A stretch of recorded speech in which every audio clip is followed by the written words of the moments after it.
प्रशांत गढ़वी साहब, आप लोग गुजरात के हैं और मुझे ऐसा लगता है कि गुजरात का एवरेज आदमी, जब मैं एवरेज की बात कर रहा हूँ, जब बाहर निकलता था, देश में घूमता था, तो गांधी और सरदार पटेल और इस तरह के एक नहीं तमामों नाम हैं जिसकी वजह से वो अपनी थोड़ी छाती चौड़ी करके घूमता था और ये लगता था कि ये गुजरात के देश से आए हैं।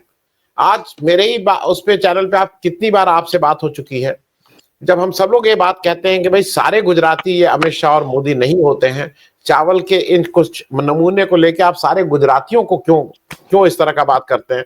गुजरात गुजरात का एक बड़ा कंट्रीब्यूशन इस देश में रहा है व्यापार के मामले में। वो सबसे पहला पोर्ट जो इस देश का था वो सूरत था, उनका एक बड़ा कंट्रीब्यूशन है।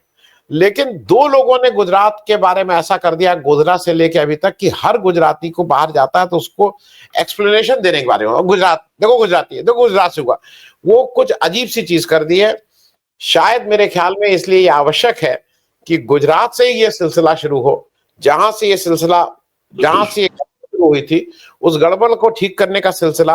आपको क्या लगता है कि जो जो इस समय कांग्रेस पार्टी वहां पे जो इस तरह का एक आयोजन कर रही है, उससे कुछ फर्क पड़ने जा रहा है प्रशांत भाई? दो तीन पहलू है इस पूरी बात का। पहली बात जो आपने बताया कि क्या कुछ तो परिवर्तन का नारा क्या गुजरात से हो सकता है, तो दो तीन चीज याद करा दूं कि इंदिरा गांधी की इमरजेंसी के सामने परिवर्तन का सबसे बड़ा नारा मोरारजी देसाई ने जब दिया था, मतलब जयप्रकाश नारायण वाली मुहिम चली, मोरारजी देसाई ने भी मतलब अपोज में आए थे और प्रधानमंत्री बने थे।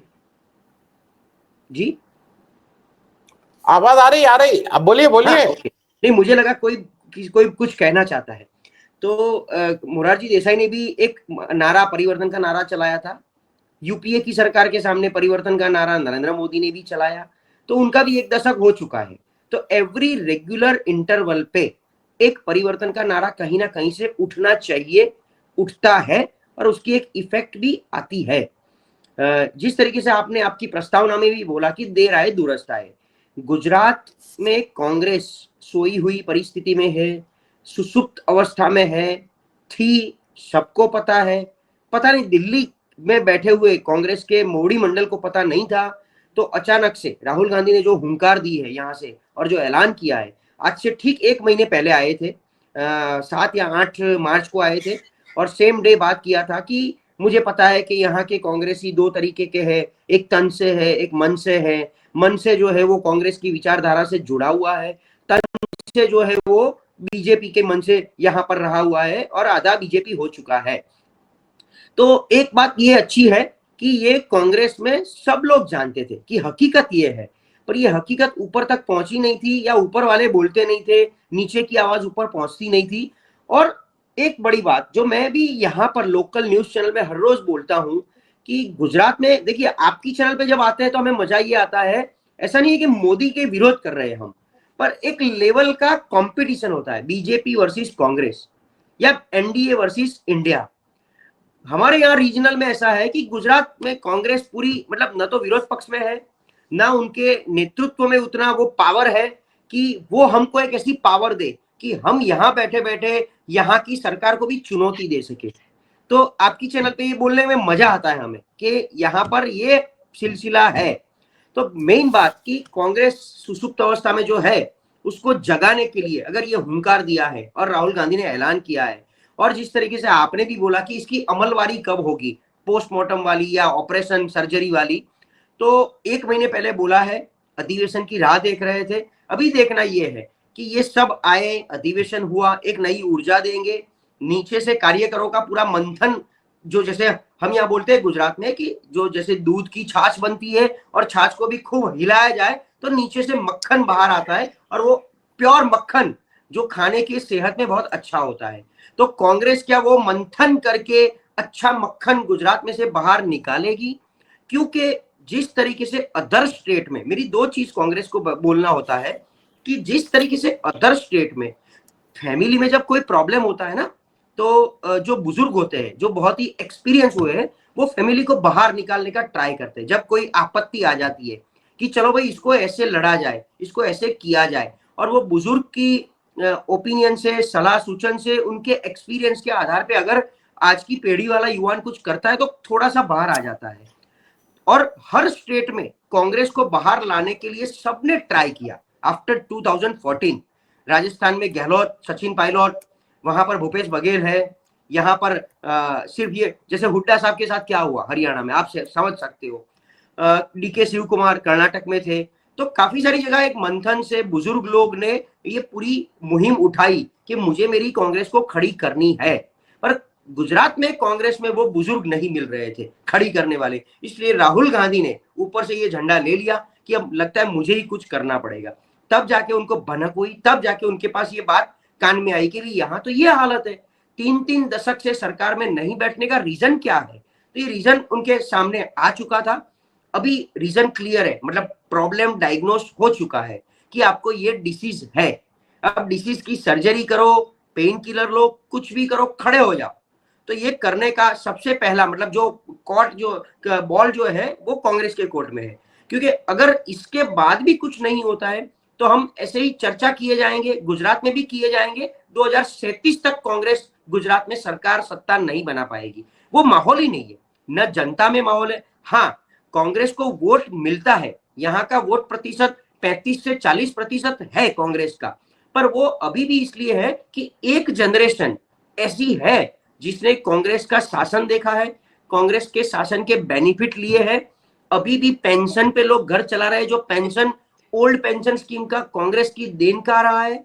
अभी भी मेरे जैसे लोग जो कांग्रेस की दी हुई ग्रांटेड इन स्कूल में मुफ्त में पढ़ के बड़े हुए हैं, तो वो कांग्रेस का जो देन है उसका रिस्पेक्ट करके लोग ये 35% है वोट से।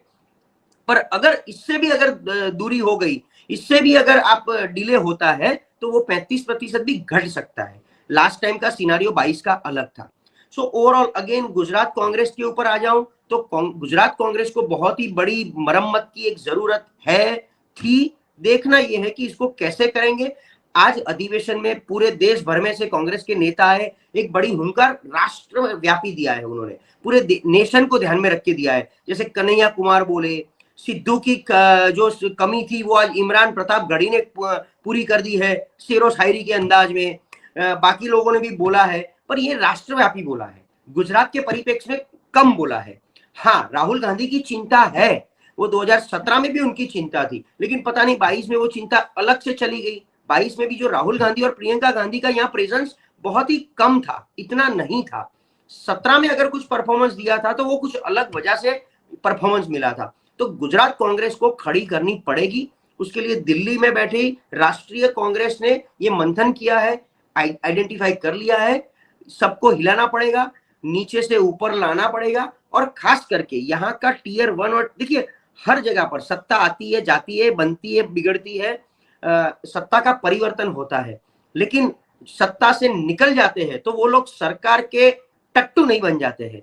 जो गुजरात कांग्रेस में ये हाल हो गया पिछले 30 साल में कि वो भाड़े के टट्टू बन गए सरकार के, और उनके पास उनके कॉन्ट्रैक्ट आने लगे, कहीं से पैसे। यहां पर क्या होता था, टिकट ले आओ, पैसा देके कांग्रेस के टीयर 1 लीडरशिप को पैसा दो, टिकट ले आओ, वो टिकट को वापस बेच दो बीजेपी में खेमे में बैठ के कि भाई मेरा ये खर्चा हुआ है, खर्चा का मुआवजा कर दो, भरपाई कर दो, तो मैं साइलेंट बन जाऊंगा, सीट आपकी हो जाएगी। तब जाके ये हालत हुई है। तो बहुत बड़ी, मतलब मैं जो भी बोल रहा हूँ ग्राउंड लेवल की बात कांग्रेस की बोल रहा हूँ, जो मैं खुद भी नहीं, इवन कांग्रेस ही भी बोलेगा जिसको राइट अपॉर्चुनिटी नहीं मिल रही है। तो यहाँ पर कैसे किया जाए, अभी भी बहुत राइट टाइम है, 2 साल है। मुझे बहुत याद है, बिल्कुल याद है 2018 में सचिन पायलट पूरे राजस्थान का गली गली चौराहा चौराहा घूम के यूथ कांग्रेस के प्रेसिडेंट के तौर पे ये सब काम करके सत्ता में लाने के लिए बहुत एक अहम भूमिका उन्होंने निभाई थी। ठीक उसी तरह ज्योतिरादित्य सिंधिया ने मध्य प्रदेश में भी ये अहम भूमिका निभाई थी। तो वो भूमिका निभाने वाला फेस जो जिसको बोलते हैं, एक बड़ा सा फेस गुजरात कांग्रेस आज तक खड़ी नहीं कर पाई है, वो राहुल गांधी को शायद अब करना पड़ेगा। बहुत राइट टाइम है, 27 के चुनाव के लिए 2 साल है, यहाँ पर नाराजगी बहुत है, और कुछ भी कर लो, 1 दशक एक ऐसा समय है जिसमें कोई भी, भगवान भी हो ना, भगवान भी अगर 1 दशक आपकी सत्ता चलाता है तो एंटी इनकम्बेंसी फैक्टर खड़ी हो जाती है। तो 3-3 दशक तक एंटी इनकम्बेंसी नहीं साहब बहुत है, पर वो जनता को दिमाग में डाल के वोट में कन्वर्ट कराने की जो टेक्निक होनी चाहिए वो बहुत लेकुना है। मैं आज सिर्फ और सिर्फ कांग्रेस की बात कर रहा हूं यहाँ पर, और कोई बात नहीं कर रहा हूं, तो बहुत अभी भी काफी सारी सर्जरी, ये एक कीमोथेरापी है। आज जो हुआ अधिवेशन में वो फर्स्ट कीमो है गुजरात कांग्रेस के लिए। ऐसे काफी सारे कीमो देने पड़ेंगे, ऐसी काफी सारी सर्जरी करनी पड़ेगी, तब जाके 6-8 महीने में 1 साल। लेकिन एक चीज मेरी राहुल गांधी को रिक्वेस्ट है आपके माध्यम से कि इसको ऑन गोइंग रखो। ऐसा नहीं आज कर दिया फिर आप सो गए, फिर 6-8 महीने बाद 1 साल बाद वापिस आओगे, गुजरात में एक बार आओगे और फिर चुनाव। यहाँ का चुनाव सीजनल चुनाव हो चुका है कांग्रेसियों के लिए। सिर्फ चुनाव के वक्त खड़े होते हैं, 3 महीने पहले बैनर्स और पोस्टर लग जाते हैं और फिर वो लड़के पैसा वैसा का सेटिंग वेटिंग हो जाता है। यहाँ ऐसा बोला जाता है कि कांग्रेस पार्टी फंड में जो पैसा देती है उसका 25% लोग पैसा यूटिलाइज करते हैं, बाकी का पैसा घर लेके चले जाते हैं। ये सब क्या इनका कनेक्शन गया? हाँ अभी वापिस आया। हाँ आ गया। ठीक है, तो मेरा मोटा मोटा यही है कि गुजरात कांग्रेस का ये फर्स्ट कीमोथेरापी था। मिनिमम 3 कीमोथेरापी कोई भी पेशेंट को दिया जाता है, तो ये फर्स्ट है। मुझे ये देखना है कि सेकंड और थर्ड कीमो कैसे देते हैं। जी जी जी, हम सबको इंतजार रहेगा। प्रशांत भाई बहुत संक्षेप में एक चीज जरा बता दीजिएगा, क्योंकि ये हमारे और वो आपको समझ में आ जाता है कि ये लोग किस तरह का इश्यू कौन उठा रहे हैं। जब सरदार वल्लभ भाई पटेल स्टेडियम का नाम वो मोटेरा स्टेडियम कहलाता था और सरदार वल्लभ भाई पटेल स्टेडियम, और यही दर्ज है सब जगह जहां भी मैच हुए हैं उससे पहले वो मोटेरा या सरदार पटेल के नाम से दर्ज है, उसका नाम नरेंद्र मोदी स्टेडियम रख दिया गया। पहली बार, मतलब ये भी बेशर्मी क्या था, खुद ही आदमी जाके वो कर रहे हैं और प्रेसिडेंट को लाके इनॉग्रेट करवा रहे हैं। मैं सिर्फ ये पूछ रहा हूं, बहुत से लोग ये बीजेपी वाले ये कहते हैं कि साहब नहीं नहीं नहीं नहीं, वो सरदार पटेल कॉम्प्लेक्स है, नरेंद्र मोदी स्टेडियम है।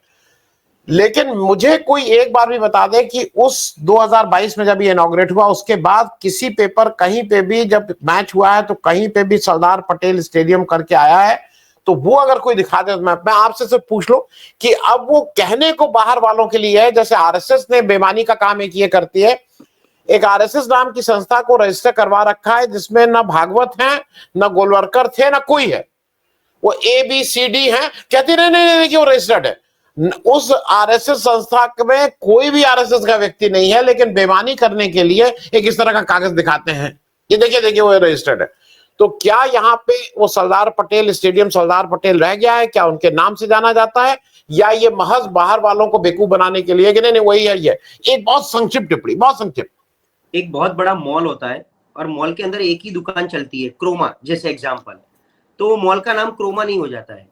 बट यहाँ पर क्या हुआ, कॉम्प्लेक्स का नाम सरदार पटेल कॉम्प्लेक्स है, स्पोर्ट्स कॉम्प्लेक्स है, उसके अंदर एक स्टेडियम है, स्टेडियम के अलावा कुछ नहीं है, इसलिए स्टेडियम को हाईलाइट किया जाता है कि नरेंद्र मोदी स्टेडियम, नरेंद्र मोदी स्टेडियम। सिर्फ और सिर्फ डिबेट के अंदर ही ये वर्ड्स रह चुका है कि वो सरदार पटेल मोटेरा स्टेडियम था जिसको आपने नरेंद्र मोदी कर दिया। बाकी एक्शन कुछ नहीं लिया गया कहीं से, ना कांग्रेस से, ना विपक्ष से, ना जनता से, ना लीगल मैटर से। तो सेम कि एक कॉम्प्लेक्स है, एक मॉल है, उसके अंदर क्रोमा चल रहा है तो मॉल का नाम भी क्रोमा बन गया। सेम उस तरीके से ये ऐसे नहीं कान ऐसे पकड़ाया जाता है, कोई विरोध नहीं हुआ है। ठीक है।